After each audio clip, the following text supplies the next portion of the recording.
Hello everyone, welcome to GS study. তো আজ আমাদের জিকে জিএস সিরিজ শুরু করা যাক।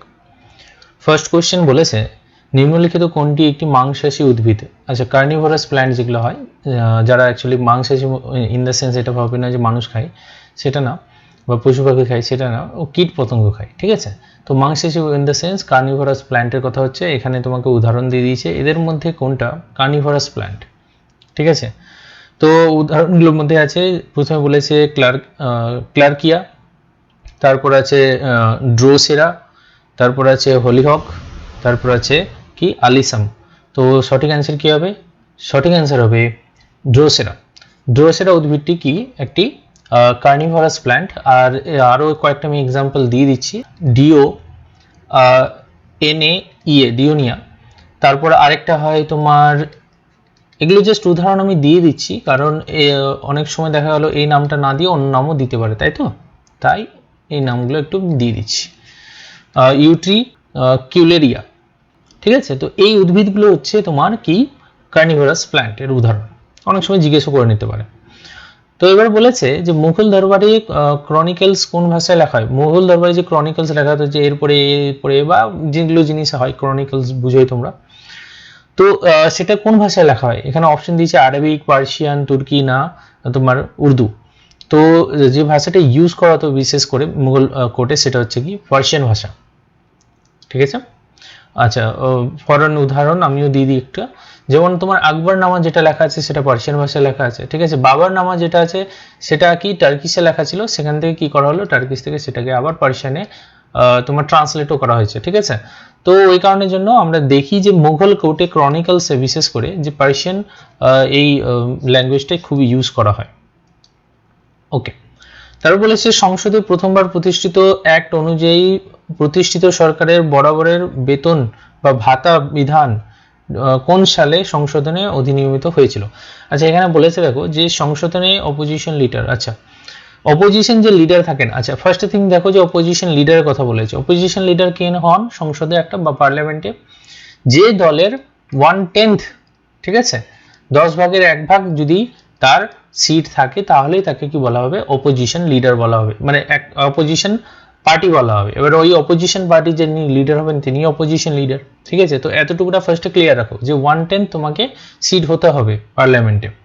ওকে, এবার বলেছে যে এই যে অপোজিশন লিডার যিনি হন, তার যে স্যালারি বা তার যে অ্যালাউন্সের কথাটা আছে, ঠিক আছে, তো এদের মধ্যে কত সালে, কোন সালে এই অ্যাক্টের থ্রু যে পাস হয়েছিল সেটা কোন সালে হয়েছিল, সেটা এখানে তোমাকে উদাহরণ দিয়ে দিয়েছে, অপশন দিয়ে দিয়েছে। যেমন বলেছে 1972, 82, 77, না 79। তো সঠিক অ্যান্সার হবে সেটা হচ্ছে 1977 সালে হয়েছিল সেটা। ওকে, নেক্সট কোয়েশ্চেনে চলে যাবো। এখানে বলেছে সিইউ কি, বা সিইউ কে বলা হয় the record of the western world. এটি কে লিখেছিলেন? এখানে অপশন দিয়েছে Marco Polo, Fahien, Abdul Razzaq, না হিউয়েন সাং।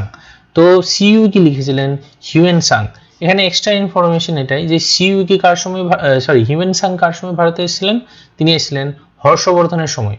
এখানে বলেছে দ্য রিজিওনাল রুরাল ব্যাংক, আচ্ছা রিজিওনাল রুরাল ব্যাংক যেটা হয়, যেটাকে বলা হয় RRB বলে, যেটা এটা এস্টাবলিশ করা হয় কোন কমিটির, কি বলেছে, যে রিকমেন্ডেশনে। ঠিক আছে, কোন কমিটির সুপারিশে এটি প্রতিষ্ঠা করা হয়। এখানে অপশন দিয়েছে রেখি কমিটি, কালকের কমিটি, টন্ডন কমিটি, না নরসিংহা কমিটি। তো সঠিক অ্যান্সার কি হবে? সঠিক অ্যান্সার হবে নরসিংহা কমিটি। এখানে অপশন দিয়েছে যে এদের মধ্যে এই যে নো কনফিডেন্স মোশনের উপরে এখানে তোমাকে অপশন দিয়ে দিয়েছে 4টে, আর বলেছে এদের মধ্যে কোনটি ইনকারেক্ট। প্রথমটা কি বলেছে দেখো, বলেছে যদি একটি লোকসভার পরিণত হয়, যদি একটি লোকসভায় পারিত হয় তাহলে, আচ্ছা নো কনফিডেন্স মোশন যদি লোকসভায় পারিত হয় তাহলে কি হয়, যে মন্ত্রী সভা কার্যালয় পদত্যাগ করতে হবে। মন্ত্রিসভার যে যতজন সদস্য আছেন সবাইকে পদত্যাগ করতে হবে। এটা কি সঠিক? অবভিয়াসলি এটা সঠিক। ঠিক আছে, তারপর বলেছে এটি যদি পাস হয় তাহলে লোকসভার মন্ত্রী সভার নিশ্চিত আত্মবিশ্বাস নিয়ে স্থাপন করা হয়। এটা একটু মনে হয় ভুল লেখা আছে এখানে। লো কনফিডেন্স মোশন মানে কি? লো কনফিডেন্স মোশন কখন করা হয়, যে যখন দেখা হয় যে যে পার্টি, রুলিং পার্টি রয়েছে, সেই রুলিং পার্টির কি মেজরিটি নেই। ঠিক আছে, চেক করার জন্য যে আমাদের যে পার্লামেন্ট আছে, বিশেষ করে লোকসভাতে করা হয় এটা। কেন? কারণ লোকসভাতেই সকলে কি হয়, যে ডাইরেক্ট ইলেকশনের মাধ্যমে আসেন, তো ওখানেই চেক করা হয় যে এখানে কি যে পার্টি রুলিং পার্টি আছে তার কি মেজরিটি আছে। এই যে বিভিন্ন যে পার্টিগুলো এসেছিল তারা কি এখনো সেই পার্টিকে সমর্থন করছে কি করছে না, ঠিক আছে। ওই কারণে কি হয় যে নো কনফিডেন্স মোশন চালানো হয়। অনেক সময় কি হয় যে নিজের পার্টির মেম্বারও যারা থাকে তারাও হয়তো এগেনস্টে ভোট করে দেয়, ঠিক আছে। তো ওটাই এখানে দেখা হয় যে নিজের পার্টির যে এমপিগুলো আছে, ঠিক আছে, সেই এমপিটা কি তার সাথে আছে, লিডারের সাথে আছে কি নেই। ওকে, তো অবভিয়াসলি এটা তো দেখা হয়, আত্মবিশ্বাস চেক করা হয় অবভিয়াসলি, ঠিক আছে। থার্ড কোন বলেছে it can be moved against the entire council of the minister only. Obviously হ্যাঁ, এটা এটা মুভ করা হয় কখন, অবভিয়াসলি দেখো যখন নো কনফিডেন্স মুভ হবে আর যদি কোনো কারণে পারিত হয়ে যায় তো যতটি কাউন্সিলের মিনিস্টার আছে সবার কিন্তু পদত্যাগ করতে হবে তাদেরকে, ঠিক আছে। তো অবভিয়াসলি সেটাও ঠিক। আচ্ছা, লাস্টের অপশনটা দেখো কি বলেছে, তখন কি তার জন্য রিজন দিতে হয় না, রিজন দেওয়ার দরকার নেই, মানে কারণ দেওয়ার দরকার নেই, ঠিক আছে। অপোজিশন পার্টির মনেই হতে পারে যে এখন যে রুলিং পার্টি আছে তার এখন অতটা কনফিডেন্স নেই, মিনস ইন দ্য সেন্স কি এমপিরা তাকে ভরসা করে না, তার এগেনস্টে ভোট দিতে পারে, লিডারের এগেনস্টে ভোট দিতে পারে, তখন তারা কি করে নো কনফিডেন্স মোশন নিয়ে আসে চেক করার জন্য যে এখনো কি সব এমপি কি যে প্রাইম মিনিস্টার আছেন তার সাথে দাঁড়িয়ে আছেন না নেই। ওকে, সো অ্যান্সার, আচ্ছা সরি এখানে তো বললামই না, অ্যান্সারটা হবে তাহলে আমাদের ডি, কারণ আমাদের ইনকারেক্টই জিজ্ঞেস করেছে আর এটাই ইনকারেক্ট, যে রিজনের দরকার হয় না, নো কনফিডেন্স মোশনের দরকার আছে, তো ওটা তারা নো কনফিডেন্স মোশন নিয়ে আসে অপোজিশন পার্টির কাছে, এটা পাওয়ার আছে। ওকে, বলেছে কাজ করার হারকে কি বলা হয়, rate of the work doing work কি বলে এটাকে, এটা কি ইম্পালস বলে, এটা কি ফোর্স বলে, এটা কি পাওয়ার বলে না এনার্জি বলে, তো এটা কি বলে, এটাকে বলা হয় পাওয়ার, ক্ষমতা, ঠিক আছে, ফোর্স না ক্ষমতা। ওকে, পরের কোয়েশ্চেন চলে যাবো, সিকেন্দ্রা কোন সম্রাটের শেষ বিশ্রাম, আচ্ছা সিকেন্দ্রা বলে একটা জায়গা আছে, সেখানে বলেছে যে কোন সম্রাটের শেষ বিশ্রামস্থল, মানে হচ্ছে কবর দেওয়া আছে, ঠিক আছে, কবরস্থান আছে, তো কার হবে সেটা কি শাহজাহান, হুমায়ুন, জাহাঙ্গীর না আকবর, তো সঠিক অ্যান্সার হবে আকবর। পরের কোয়েশ্চেনে চলে যাবো, ভারতীয় সেনা পর্তুগিজ থেকে গোয়াকে কখন মুক্ত করেছিল, এখানে তোমাকে অপশন দিয়ে দিয়েছে, কারণ তোমরা সকলে জানো, যারা জানো তাদের জন্য বলছি, বিশেষ করে আমাদের যখন 1947 আমাদের যখন স্বাধীনতা আমরা পাই তখনও কিন্তু গোয়া পর্তুগিজদের আন্ডারেই ছিল, ঠিক আছে, তখন কিন্তু গোয়া স্বাধীনতা পায়নি। তারপর আমরা কি করি যে লিবারেশন অফ দ্য গোয়া চালাই, আর সেটা আমরা কখন করি, সেটা করি 1961 সালে। 1961 সালে আমরা কি করি, পর্তুগিজদের আমরা হারিয়ে গোয়াকে আমাদের ইন্ডিয়ার পার্ট বানিয়ে নিই। ওকে, পরে হচ্ছে কি যে ভারতীয় রাজ্যের প্রাক্তন রাজাদের ব্যক্তিগত ধন ও সুবিধাগুলি উপদেশের কোন সংশোধন আইন প্রত্যাহার করেছিল। আচ্ছা দেখো, জিনিসটা হচ্ছে কি যে আমাদের যখন 1947 আমাদের স্বাধীনতা আমরা পাই, তারপরেও না একটা প্রিভি পার্স আর কিছু প্রিভিলেজ দেওয়া হতো, যারা প্রিন্সলি স্টেটের রুলার ছিলেন তাদেরকে দেওয়া হতো, যে ঠিক আছে। তো সেই যে প্রিভিলেজগুলো বা প্রিভি পার্সেলগুলো সেগুলো অ্যাবলিশ করে দেওয়া, এদের মধ্যে কোন অ্যাক্টের থ্রু, তো সেটা অ্যামেন্ডমেন্ট ছিল 26 নম্বর অ্যামেন্ডমেন্ট 1971-এ।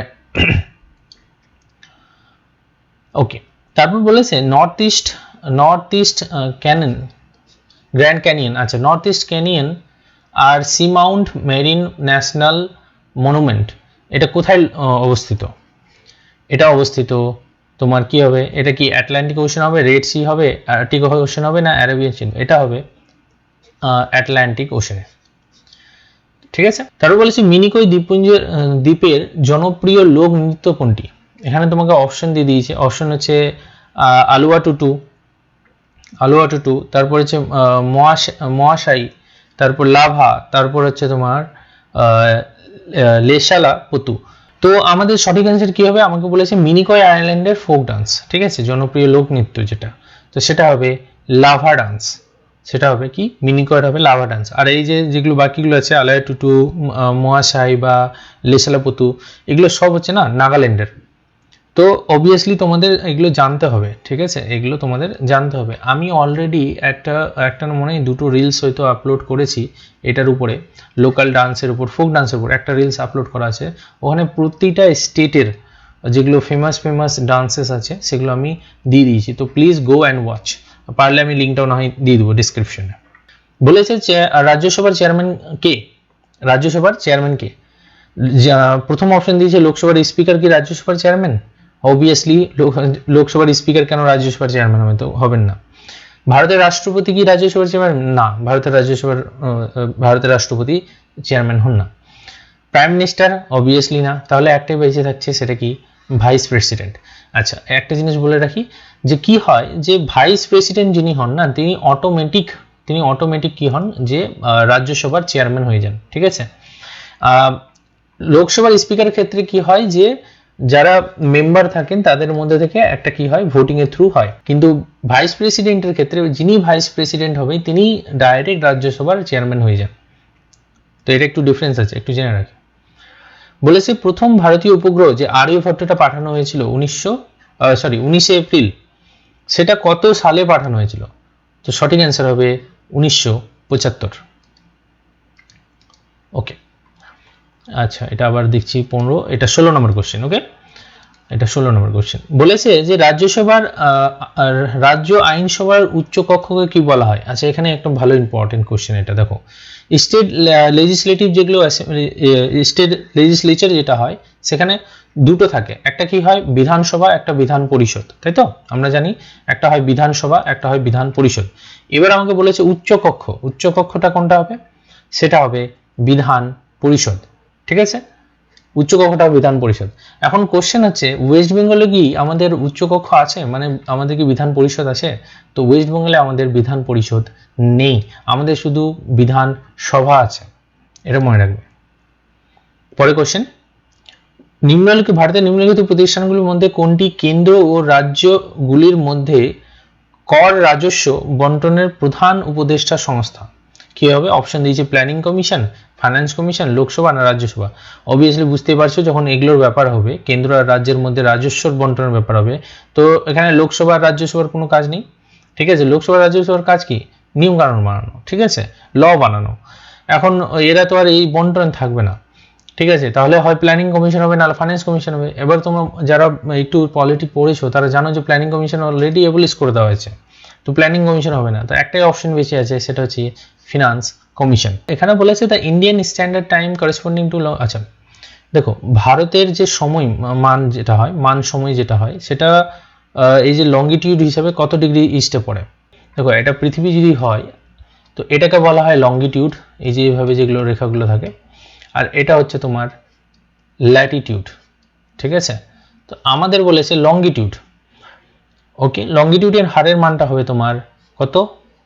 82.5। এই 82.5 ডিগ্রি ইস্ট, এটা দিয়ে মেপেই আমাদের কিন্তু ইন্ডিয়ার টাইম ফিক্স করা হয়, ঠিক আছে। আর এটা উত্তরপ্রদেশের উপর দিয়ে গেছে, এটা বলে রাখি, এটা উত্তরপ্রদেশের উপর দিয়ে গেছে। যে নিম্নলিখিত কোন স্থানে কুম্ভ মেলার সাথে সংযুক্ত নয়? আচ্ছা, সংযুক্ত নয় বলেছে কুম্ভ মেলার সাথে। কুম্ভ মেলার নাম শুনেছো নিশ্চয়ই। এবার উজ্জয়ন কি সংযুক্ত? অবভিয়াসলি উজ্জয়ন, হরিদ্বার আর নাসিক, আরেকটা হচ্ছে প্রয়াগরাজ, ঠিক আছে। এই চারটা স্থল এই কুম্ভ মেলার সাথে যুক্ত। তো এখানে আমাকে বলেছে কোনটি অ্যাসোসিয়েটেড না, তো পুরী অ্যাসোসিয়েটেড না, সঠিক অ্যান্সার হবে আমাদের পুরী। ওকে, আর আজকের লাস্ট কোশ্চেন বলেছে ভারতের নির্বাচনে ভোট দেওয়ার যে সময়সীমা বয়সটা, সেটা 21 থেকে কমিয়ে 18 বছর করে দেওয়া হয়েছিল 1980s, ঠিক আছে। আর 1980-র দশকে। অ্যাকচুয়াল সালটা হচ্ছে তোমার 1988, ঠিক আছে। তাহলে সময় সঠিক অ্যান্সার হবে C. So this is all for the today's GKGS series.